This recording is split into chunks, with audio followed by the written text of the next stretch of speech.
Wow, Rachel, my mind is absolutely spinning after speaking with Suhani. I mean, at such a young age to have such a clear vision and multiple visions of how to better the world. And I have to say that I feel so naive and spoiled here with the, access to healthcare, menstrual health products, awareness, and, really the rights that women really are afforded here in this country. What's amazing to me, I met Suhani a number of years ago when she was still in college and starting this foundation to deal with issues around menstrual products and the taboo around menstruation.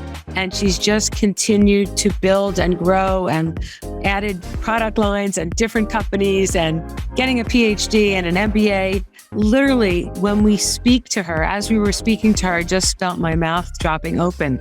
All these things, all this change being catalyzed by one human. And of course, she's humble enough to say, and it's true, that this all happens in teams. But wow, what a visionary. Absolutely. I couldn't agree more. I always think about period taboos here in this country. I think about fights that we have about period taxes and tampon taxes, and period poverty is what I meant to say. And really, we didn't have quite as much of an uphill battle as what she is fighting for. But it sounds like she's making amazing progress, and I really can't wait to watch her over the future time.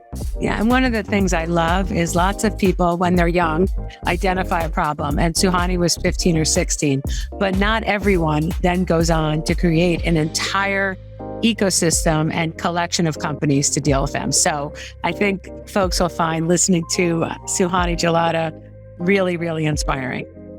No question.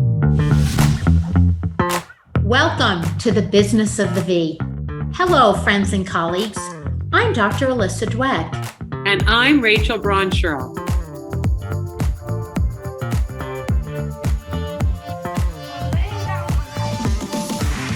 Each week, we bring you the most fascinating investors, inventors, entrepreneurs, academics, and healthcare practitioners who are making things happen in women's sexual and reproductive health.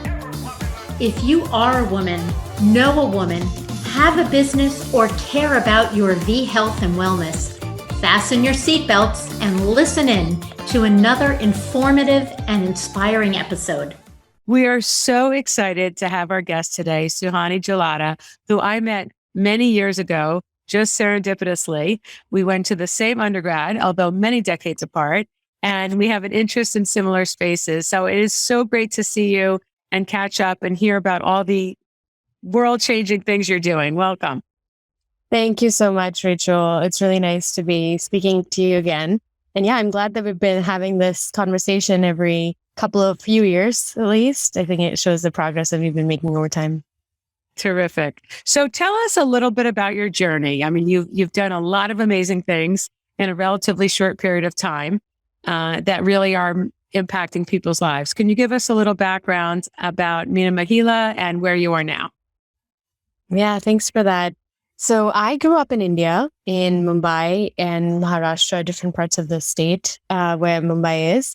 And I had constantly seen when I was going to school every day in Mumbai, right next to the Dharavi slums of Mumbai, which are actually some of the largest slums in Asia and also in the world, that there was this parallel world to ours where people were somewhat invisible, their problems were somewhat unaddressed, and the government seemed to not really provide any basic amenities to them. And somehow it was all okay.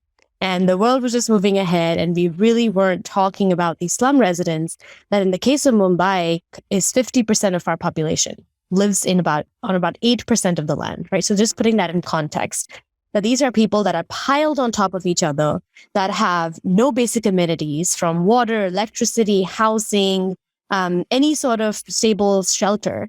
And so with this population, I just came across them through a mentor of mine who became a mentor over the years, Dr. Jokin, who had spent his entire lifetime, he was about 70 when I first met him, he'd spent his entire life working with slum community leaders and women who really held the burden for their families, but they were suffering a lot. They had been, many of them were married as children. There's lots of domestic violence, sexual assault, I mean, all kinds of issues. But yet somehow these women were motivated to serve their families and their communities. So when I first came across these slum leaders, these women, I think this was when I was 15 years old, they changed my life. And that somehow instinctively, over time, I started to realize that no matter what I do in life, and I don't know what that is, but I'm going to be working with these women. Whether it's for these women, with these women, I don't know what it would look like, but I just know I have to do that. Because they were incredible, so inspiring. And it just brought into perspective a lot of the problems that I experienced in my life versus the problems that they were experiencing. And I was like, these problems deserve to be solved, and they need a lot of the brightest minds of the world to solve them. And so that's when I was thankfully in college at Duke at the time. And I would just keep talking about these problems to my professors, essentially everyone around me. And oftentimes we wanted to support. They wanted to support either with funding or with providing more ideas or with people. And it was in one such opportunity, the Melissa and Doug Entrepreneurs Program at Duke, where they essentially, Howie came to me, Howie Ree, who runs the program at Duke, was like, hey, Suhani, I've heard that you have a lot of these ideas. Do you actually want to do something about it? And do you actually want to run something on the ground? And you want to be a social entrepreneur? I had no idea what that meant. And I was like, I don't really know. I don't know if I want to start any organization. I just want to be working with these women. And he's like, yeah, you'll get to work with these women, but you can do it in this organized way. And he actually talked me through it. And we started the organization when I was at Duke, because I had all these resources at Duke that were pushing me to make this more formal. And then I had all these women on the ground who were waiting to actually do something together, which I hadn't even realized. I had not realized that they were expecting, and they kind of had that they kind of hoped that I would actually go back and work with them in this way. So it kind of came together a few years ago. I think I was about 19 or 20 at the time. And since then, I've been running the Myna Mahila Foundation that we formed together at the time. So Myna is the bird that speaks a lot. So we want, and Mahila just means woman in Hindi. So we want women to speak up about the issues they're most afraid to discuss aloud. And that's really where the organization was born. And we're focused on issues that are very stigmatized and tabooed. So women can really speak up about them and break those barriers and be able to ask questions and go ahead. So I'm so curious because, here in the US, we still consider talking about periods to be a little bit taboo, but obviously this is nothing in comparison to what you're speaking of. Tell us about what is the experience for women in India, particularly in these communities, when it comes to their menstruation. We like to think of the menstrual cycle as almost like a fifth vital sign. It's a sign of fertility and health. What is it thought of there? Right. It's a great question, because you think that it should be auspicious, but in India, it's considered in the large part by a majority of the people as something that makes a woman impure. So it's something that is taboo to the point where a woman, and it differs a lot across different cultures and different states in India. And even within a slum community, different people have completely different notions about it. But in some communities, you're not allowed to enter the kitchen. If you are on your periods, you can't touch anything that others are having to touch. You can't sleep with the rest of the household. In some other areas, there's a lot of taboos to do with the disposal of sanitary napkins. If you dispose of sanitary napkins without burning them, for instance, in some cultures, then a woman can be infertile at some point later on. And so essentially, people collect sanitary napkins for 6 months or 8 months together in their house, and then they burn it all together just because they're trying to preserve their daughter's fertility. So there's a whole range of these taboos and stigma and I'm still learning. It's been 7 years of us working on particularly menstrual health, and we're still learning new norms and new traditions that we have to break. It's a very religious thing. So oftentimes you can't speak up because it's very sensitive to certain populations, and you have to convince the religious leaders also about these notions. So I think the crux of the issue is, I really think that women think they're somehow lesser during the time that they're on their period. And if they think that, then anyone can convince them of anything, any other norm that would make them feel even more oppressed or lesser. So if we just get women to feel that there's nothing different about you during the time that you're in your period and you're as good and as equal to a man, then no matter what you tell her to do, she would not change her practice because she knows that this is just a biological thing that happens to her and it does not differentiate her experience from a man's experience when it comes to leading her life. And I think that's the kind of notion we've been trying to present to our girls as well. The gender attitude has to change. So tell us a little bit about how the foundation that you set up works. One of the things that always struck me from the first time I met you is that you didn't just provide sanitary protection for women living in the slums of Mumbai. You also created a model that provided them a way to change their economic circumstances and potentially propel them out of the cycle of poverty that they had been born into. Talk about that model and why that's so important and unique in the work that you're doing. Yeah, it became very clear early on in our work that the problem wasn't necessarily just the access to sanitary napkins.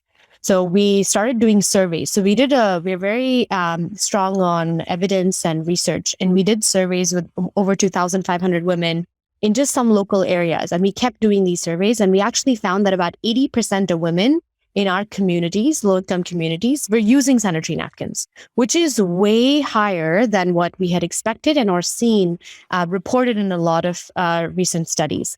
So we realized here the problem was not really that they had never seen or used a napkin. The problem was the way that they were using it and their perceptions and attitudes around menstrual health overall. So women were using one sanitary napkin for 24 hours to save on cost. They didn't realize that that's actually not right for their bodies because a lot of these sanitary napkin companies advertise themselves as 24-hour pads or something else. And so they have misunderstood this to be the norm.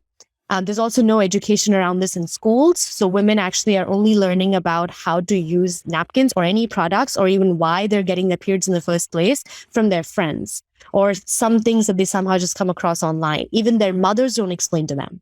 So if a daughter is going up to the mother and telling her that I have blood and I don't know what this is, most likely the mother usually says, "Oh, you've become a woman now, hush up about it." And there's no explanation provided. Even the mother probably has no idea why she has periods and why her periods even stop during her pregnancy. They don't even understand the relationship between those two. And wow. So that is a real, really tough to get your arms around. I just want to go back to something you said with women using pads for up to 24 hours, which of course is absolutely unheard of here in the States.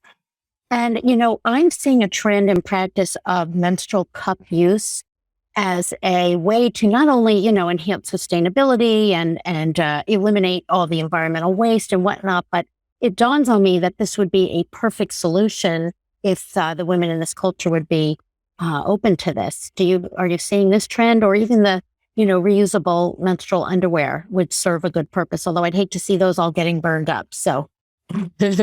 No, yeah. Actually, so all great questions. Two constraints in the low-income communities that come up with reusable materials in general. So whether it's reusable sanitary napkins or menstrual underwear or cups would be to maintain hygiene. You have to wash them in a certain way and dry them in a certain way. And that oftentimes doesn't, there's just not enough kind of facilities or space even to do that. When you're 18 people living in a tiny little room where you might not even have a bathroom or a toilet at home, you have to wash these materials in front of others and then hang them in a way that others don't see, which is again in an urban slum settlement, just not a practical thing to do. This is also a problem with compostable sanitary napkins, and people say that they should be biodegradable ones. But the issue again with that is, where do you compost them? In an urban slums type setup, there is no place that you're going to bury it under the ground. So you're still throwing it in the same sort of trash can. And so I think that it's quite challenging. And then the other actually constraint with menstrual cups and tampons or anything that's insertable is the cultural norm that absolutely not possible for unmarried women. For married women, there is some scope if they can maintain their hygiene. And that's actually something that we would like to do going forward. Actually, we've developed menstrual underwear called Papaya, not as part of Myna Mahila, but a few of us at Myna Mahila kind of have spun this off. But we realized we can't be targeting low-income women through this. But even the middle-income women in India need better menstrual experiences, and they need better menstrual products. And this is really catered towards them. But we realized for the low-income populations, it's very difficult to push this. Cost is also a barrier, but more than that, it's really the maintenance and hygiene. So in addition to doing all this while you're still in college, it is such a crazy small world. Melissa Bernstein was actually in my class, and a friend that I know Howie quite well. You've gone on to get a PhD, an MBA. You have all kinds of accolades next to your name, Forbes 30 under 30. The hits keep coming. What is next for you? Now you have, this unbelievable heart and passion, and now you have a whole nother set of skills. Talk about why you wanted to get a PhD and an MBA and how you hope to bring those into the work that you're doing in the world. Yeah, that what is next is really the $1 million question. But I think that if it was becoming very clear from the field work that I was doing through Myna that there's so many unanswered questions and so many puzzles about how people work and why things like the stigma are still holding women back. Why are women trading off their health for dignity or their income for dignity purposes? That I felt like I needed to come back to school to understand and grapple and ask these questions in a more credible way. So the PhD is really, I've been trying to study women's labor force participation, constraints that are holding women back as part of my research here at Stanford as well. And that's really the reason why the PhD came up. And the MBA was, I've been running a social enterprise on the ground, focusing a lot more on social impact. But now how do we really make this into a sustainable business? Because that's really where we can at least rely a lot more on ourselves than asking for donations all the time. I think that was kind of the reason for going for both those degrees. And this is where I'm hoping, we have a 70 people team at Myna right now. We're on autopilot. The organization doesn't really need me for anything but growth. And as we are fundraising for our next level and as we think about scale for the organization, and that's really where I am headed. And I'm trying to combine some of my research here on women's labor force, through which we've developed a women's employment platform that provides women jobs over smartphones, along with the work that we're doing at Myna, to try to encourage women to take care of their health and income, to have credible voice in their household, to be able to speak up. And I think that's maybe the challenge that I want to solve in the next few years. And when you originally put Myna together, yeah, there was an economic component. Is that the same? Can you describe that? And is it the same now? How does that help women have a voice in the future of their households, which is what you stated as one of your primary goals? Yeah. At Myna, we have hired people women from the local communities at every stage of the process. And we thought that this is how we're going to be able to provide women with economic opportunities as we grow and as we scale. What we have realized over the years, though, is that we can only provide very regional or local employment through this, and it's really not scalable. So while we can provide employment to say maybe a few hundred women, if we want to provide a few 100,000 women with employment, then doing it in such a manually intensive way is extremely challenging.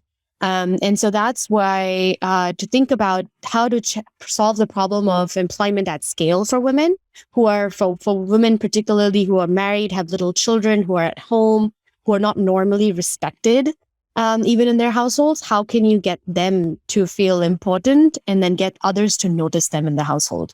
And so for that, we've developed a separate platform that we're now calling Rani, which means queen in Hindi. And we want women to build their kingdom on this platform where they earn money and they're directly earning. So they're doing a lot of tasks that are currently actually in the automation industry that are useful for generating artificial intelligence algorithms and data sets. So a lot of the human work that's involved there is right now being completed by women on the ground. We've just completed a pilot with about 500 women just a few months ago, actually, and women loved it. And they've seen transformational change in their community, like in their households, and their communities have started to respect them. They love it. They've been coming back for more and more work. And there's a waiting list of women now on who want to join this platform. It needs no marketing. It's just word of mouth that people are learning about this. But I think the biggest challenge here right now is to get work on the platform continuously and sustainably. So that's where my challenge, and me being in Silicon Valley here now, I've been trying to really use some of the connections here and Stanford's connections, try to get as much work as I can on the platform for women to do, because there's an endless supply of women.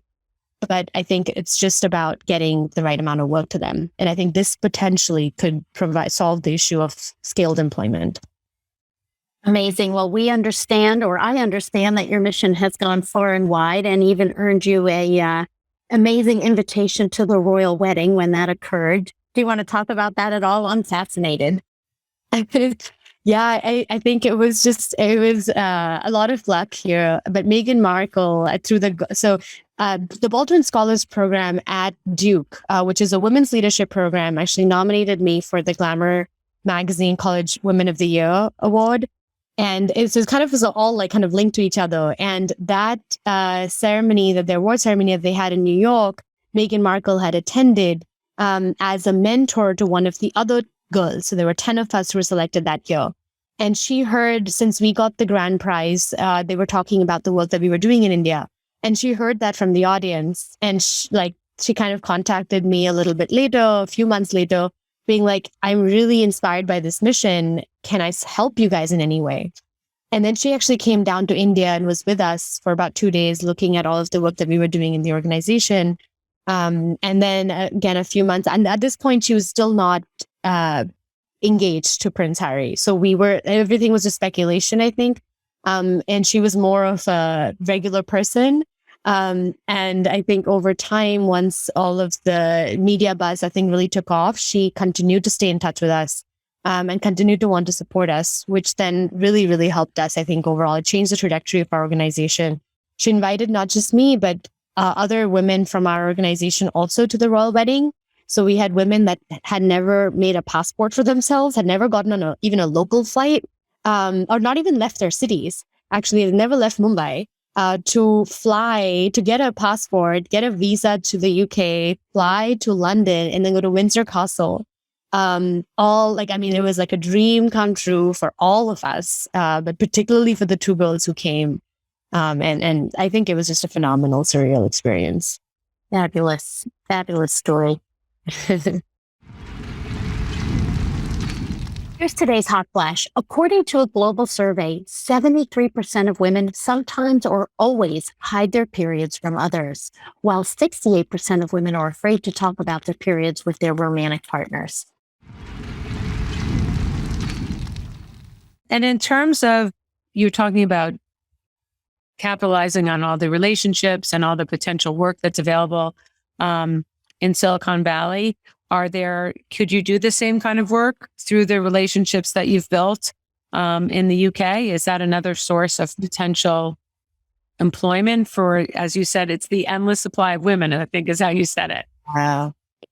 I think you're very right. I haven't explored that yet, but I think I should. I think it's essentially trying to go into areas where there's a lot of data and automation usage and needs coming up, and kind of going there first. So wherever there's a large tech base or a startup base, I think is where we're likely to find such work. I think that I just know a little bit less about the UK, but I definitely think I should use those networks there, and would love to hear if either of you also have suggestions. But I think there's just a lot of scope right now to look for the right type of clients for work. I was just curious how you are monetizing this. If you are, how are you monetizing the employment platform? Yeah. So that's a little bit more straightforward, because we would take a commission off the contracts. So essentially the employers would pay us, and then we would pay the workers, and then we keep a commission for the organization. So that's the business model there.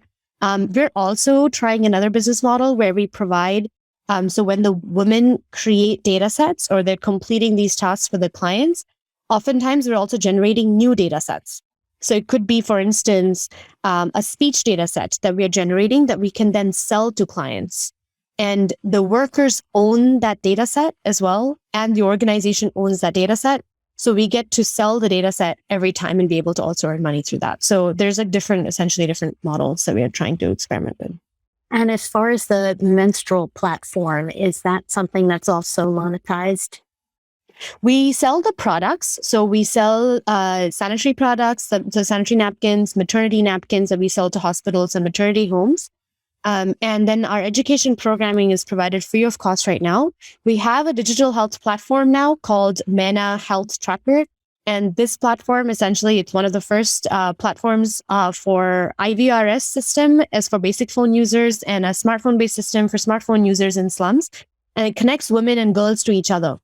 And it also connects them to doctors online. So we charge a little bit of it's a nominal fee, but for telehealth consultations with doctors as well now.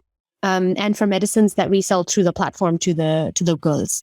So there's a little bit of money happening there, it's essentially money transfer, but it's not generating profits in any way, but it's helping meet some of our costs. Absolutely. So, and you had mentioned that a lot of these families are not living in anything close to ideal circumstances. Do the women in the slums have phones and access to electricity, but without, modern plumbing? How does that all fit together? Yeah, everything is paradoxical actually there. You'll see a lot of industry in the slum, but not basic amenities. And you'll be like, how is that happening? It's it's crazy. But women actually, so almost all households will have phones. So about 60% or 70% of the households have access to smartphones.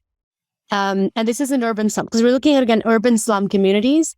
They have access to at least one smartphone in the house, if not two.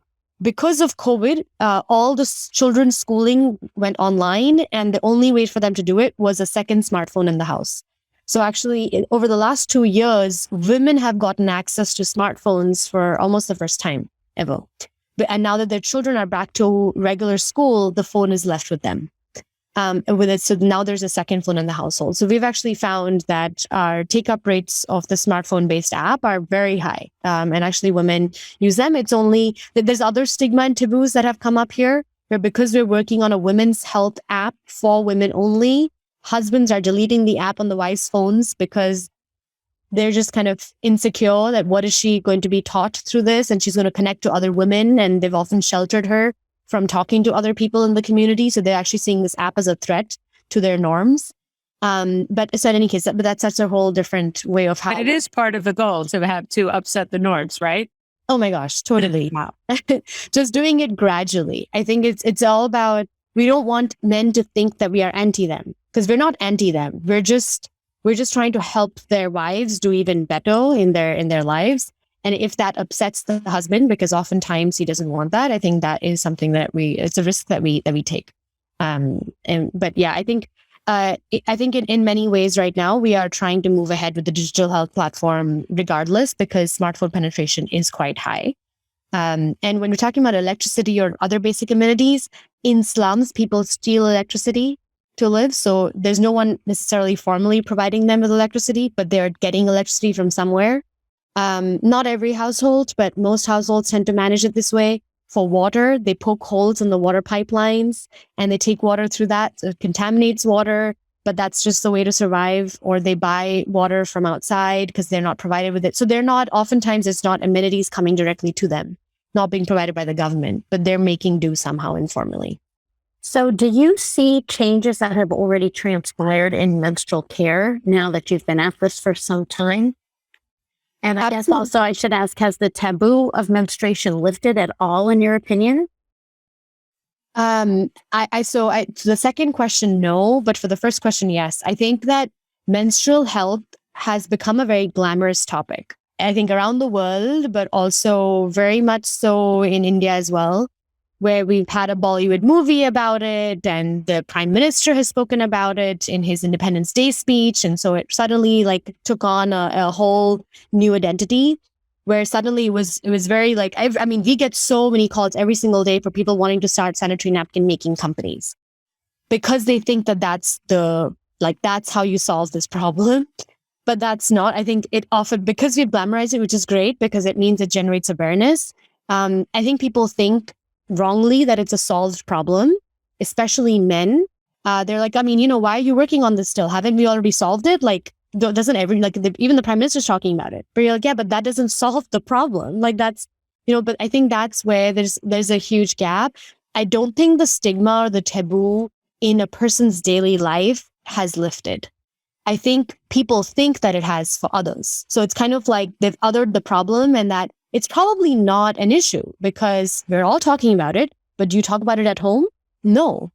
And does your wife talk about it to you? No. Like why should she talk about it to me?